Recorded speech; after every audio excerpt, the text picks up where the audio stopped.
پروگنوز نوبتی گویم میشد، یک سیگنال گویم میشد که آغاز میکنیم. من امروز برای شما پیشنهاد کردم چخیل که به شاگردان مسئله داده بودم هر روز شما باید سحر از ساعت 8 تا 10 2 ساعت تکنیک آنالیز فوندامنتال آنالیز را گذارید و بعد از ساعت 2 4 6 8 چی را گذارید عمل های فورکس را خریدن فروختن سیل و بای را چی گذارید. من به شما کمتر سیگنال میتونم امروز سیگنال خاص چی است؟ از روی فوندامنتال آنالیز چی کار میکنیم؟ چرا که من گفته بودم برای این اکونومیسکی کلندر رو استفاده میبریم. چرا که در سایت ما ببینید در اینجا اکونومیسکی کلندر هست، یعنی ببینید 23 مارت همون اخباراتی که یعنی اکونومیسکی نوستی که приоритеташ баланд هست امروز بسیار هستند. مناسباتی 3.3 یعنی واجنی приоритет баланд این تاثیر می‌رساند به قربی شویتزارسکی فرانک. من در ترمینال می‌بینیم آن این شویتزارسکی فرانک به تاثیر خود را باید سخت رساند، چون که приоритеتی یعنی چی میگویم وقتی که 3 نقطه بعد یعنی приоритеташ баланд است، اخباراتی چی واجنی است، باید یا شویتزارسکی کورس شویتزارسکی نسبتی دلار یا پاس رود یا بالا رود. از این چه میفهمم که پاس رود یا بالا رود؟ وقتی که предыдущий نشان دهنده прогнози گفتگی تریدرون از اکتوال نشان یعنی حاضر همین روز ساعتی یکونیم مقداری اخباراتش اگر کمتر باشد یا اکتوال نشان داد از این پروگنوز و پیشین نشان داد بلندتر باشد، یعنی قربی شویتزارسکی فرانک بلند می شود. یعنی فرض کنیم پروگنوز نشان داد یکونیم گفته ایستادن، یک فایز گفته نشان دادن، فرض کنیم 2 یا 3 نشان داد. این وقت شویتزارسکی فرانک باید چی بالا رود. یکی وقتی که پروگنوز برعکس است یعنی نشان دادی اکتوال یعنی حاضر فاکتیسکی نشان داد وقتی که پاس می شود قربی شویتزارسکی فرانک چی پاس شده اوستی نسبتش شویتزارسکی فرانک چی بلند می رود. اکنون یک چیز رو به نظر گیرید، وقتی که شویتزارسکی فرانک نشان دادش بلند شد یعنی این نبراد است برعکس، چون که ما تقسیم کردیم دلار رو به شویتزارسکی فرانک. وقتی که شویتزارسکی فرانک پاس شد دلار چی بالا رود، وقتی که شویتزارسکی فرانک بلند شد دلار چی پایان رود. این رو به نظر گیرید. متناسبی با اخبارات متناسبی چپ است. ببینید فرض کنیم شویتزارسکی فرانک решение ЦБ Швейцарии по процентной ставке процентной ставке баланс میکنند баланс کند گر قربی شویتزارسکی فرانک баланس شود اینجا برعکس چی پاس می شود، پاس شود برعکس چی بلند می شود. اکنون بینیم باز چی است؟ بینید درباره شویتزار سه خیل приоритет است، یعنی تایاری میبینیم در شویتزارسکی فرانک دلار نسبت شویتزارسکی فرانک تایاری رو میبینیم. البته من شما رو تنها نمیگذارم، وقتی که نزدیک آمد نیم ساعت پیش یا 15 دقیقه پیش من به شما البته سیگنال خود رو از این نشان داد به شما پیش میکنم یا خرید یا فروش رو پیشنهاد میکنم. اکنون ساعت 15:00 یعنی 3 Европейский союз самый лидеров میشود. در اینجا نیست بین تغییر نسبتی یورو شدنش ممکن است، نه یورو نسبتی دلار. این را هم به نظر گیرید و این تغییر بینید. امروز اخبارات و نسبتی فوندامنتال آنالیز بسیار هستند، بنابراین تغییر خود را سخت بینید. در ترمینال با نوتبوکتان یا تلفنتان باشید. البته شما سیگنال ها رو میپرد خریدن یا فروختن. اکنون برمیگردیم به چی؟ به Европейский союз نشان داده самый лидеров یکان اخبارات نشان داده شد. من این را نیز میتیم نشان میتیم در اینجا نشان داد نیست است، نشان داد وقتی که پیدا شد البته به شما سیگنال رو میدم.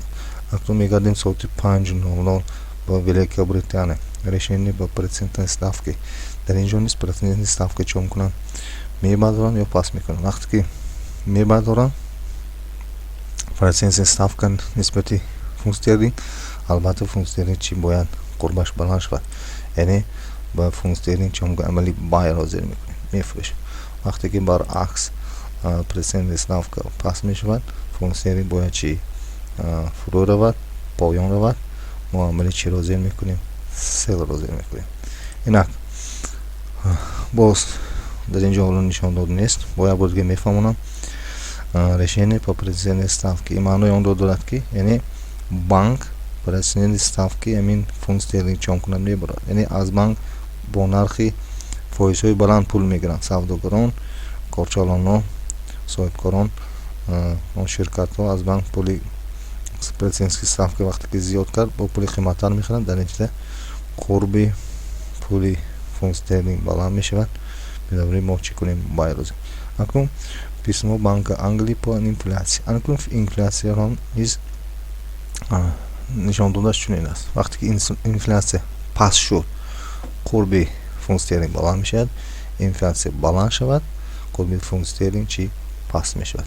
боз я бор дигар такрор мекунам. инфляция вақте ки паст шуд, яъне инфляция паст шавад, яъне қурби фунт стерлинг бояд баланд шавад. вақте ки инфляция баланд мешавад, қурби фунт стерлинг бояд чӣ? паст шавад. ҳар аз рӯи нишондодии ман шумо ба сигналро медиҳам. акнун дар ҳамин 5 номрон нисбати фунт стерлинг се ахбороти фундаментали аларт аст ки дар асоси ҳамин мо бинӯяд нақз кор карда мумкин аст. яъне дар терминал чӣ мешавад? як сигнал, як коррексия мешавад ки як импулс мешавад ки дар он нормалӣ бисёр кор карда мумкин аст. чӣ хел ки бегоҳӣ нисбати тилло дина рӯй дода буд, дар ин мо камтар фоидаи худро гирифтем дар ин импулс. бинед як тилло дар тамоми соати 10 шаб 8:00 мешавад, бо 10 мешавад, бениҳоят коррексияшо баланд шуд. дар инҷо мо фоидаи худро гирифтем. касе ки ба ин сигналҳои ман ҳамроҳ шуд фоидаи худро гирифт, касе ки ҳамроҳ нашуд аз фоида чӣ монд? дар инҷо бениҳоят фоида кардан мумкин буд, мо албатта гирифтем барои худ. анакнун мегузарем боз бас чӣ? ба ҳамин соати 5:00 боз як ахбороти важне аст. число виданих разрешений на строительство. яъне вақте ки нишондоди ҳозира аз пешина зиёд шуд, яъне мазмуни гапи ин ҳамин аст ки барои сохтмон чӣ разрешениҳои бисёр шуд, иҷозатномаи бисёр дода шуд. вақте ки иҷозатнома бисёр дода шуд, яъне иқтисодиёти америка пурзӯргард истодааст. мо бояд USD долларро ба бай зер кунем. анкун ба бай зер кунем ба маънои чӣ? ба маънои нисбати инҳо будагиро бай мешавад, мутаносиби чапа мешавад, инҳо чӣ мешавад? сел мегардад, баръакс мегардад. анакнун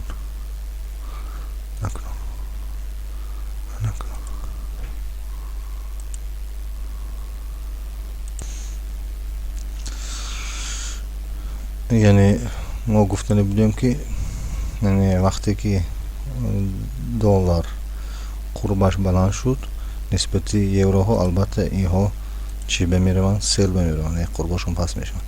вақте ки доллар пурзӯр гардид, чунки фунт стерлинг нисбати доллар тақсим мешавад, вақте ки доллар пурзӯр гардид, ин фунт стерлинг поён меравад, евро ҳам поён меравад, тилло ҳам поён меравад. лекин анин ҳолатҳо USD нисбати японский йен бояд боло рафт, чунки тилло нисбати чӣ тақсим шуд? японский йен тақсим шуда истод.